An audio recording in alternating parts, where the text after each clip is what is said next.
What's up, my name's Troubleshoot and welcome back to another video. In this quick video, I'll show you how to set up UFW, the uncomplicated firewall, on a Debian Linux system. I've simply SSH'd into it over here using Visual Studio Code, though you can run this pretty much anywhere you have a command line, whether it's SSH or of course directly into a terminal. Anyways, to begin, let's make sure that UFW is installed. We can use sudo UFW status to see if it is installed, and if it is, you'll see a response here. If not, we can simply install it by running sudo apt install UFW and hitting Y if prompted. Then running status once more, you'll see that it's currently inactive. Awesome. So let's make sure that this is set up properly before we go ahead and lock ourselves out of this system. To begin, we'll start with sudo nano /etc/default/UFW and we'll hit enter to get into here. Then first of all, we'll make sure that IPv6 is either enabled or disabled depending on what you currently want for your system.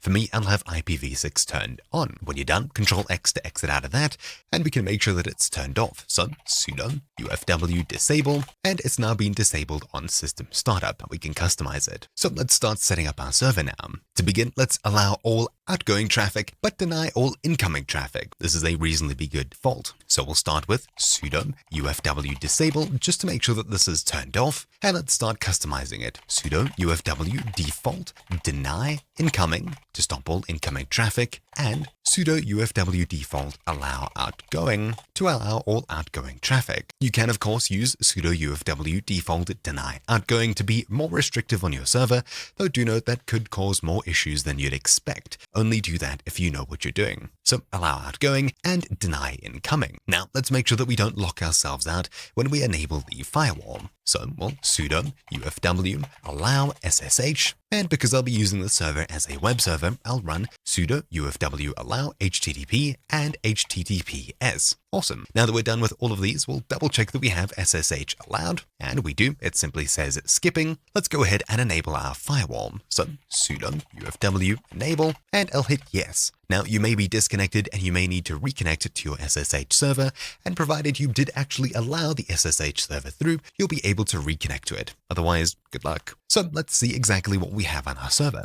We can run sudo UFW status or sudo UFW status numbered to see a bunch of results like this. The reason we may want numbered is because we can run sudo UFW delete followed by any number on this list, and it'll remove whatever rule we're pointing it to. For me, I don't have anything to delete currently, but let's go ahead and set up our server for some other things. Let's say we'll allow Minecraft port 25565 UDP. How do we do that? Well, I'll clear the console, sudo UFW followed by allow, and then the port number. Minecraft is 25565, and we can add a /UDP to only allow UDP traffic, or of course TCP, or of course nothing to allow both UDP and TCP traffic. So in this case, you'd run 25565/UDP, and we'll hit enter. There we go. Sudo UFW status, and there's our Minecraft server setup, 25565. What about, say, CSGO? Well, usually that's 27015 all the way up to 27030 or even higher than that. Regardless, how do we add a range? Well, simply add a colon, then 27030 or whatever you're going to,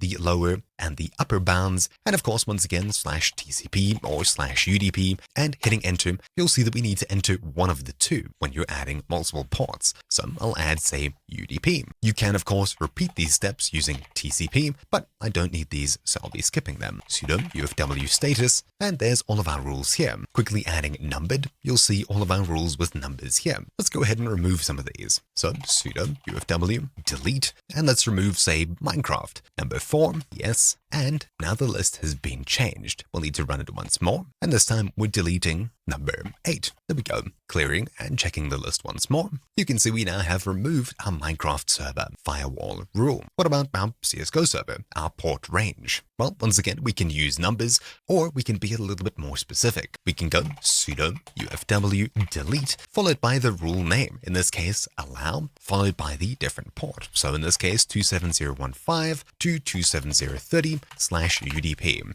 This way we can delete specific rules one by one, depending on what we want, without needing to worry about checking numbers. And this was IPv6. I think we need just space v6.